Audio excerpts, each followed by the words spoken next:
Une tragédie sans aucun lien avec Donald Trump.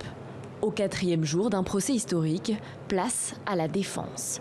Objectif, un acquittement du 45e président des États-Unis, accusé d'incitation à l'insurrection dans l'assaut du Capitole. Mais le court exposé de moins de 4 heures suffira-t-il à démonter l'argumentaire choc des procureurs démocrates?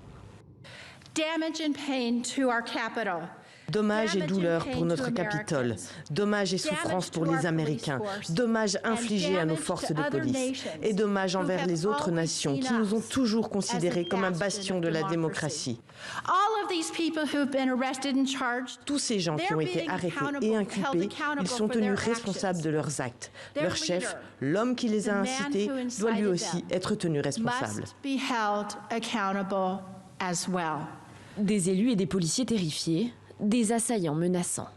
Depuis 3 jours, vidéochoc à l'appui, les procureurs démocrates sont revenus sur l'attaque sanglante du 6 janvier. Pour eux, le plus grand risque serait la récidive de Donald Trump dès qu'il en aurait l'occasion, appelant les sénateurs à le condamner.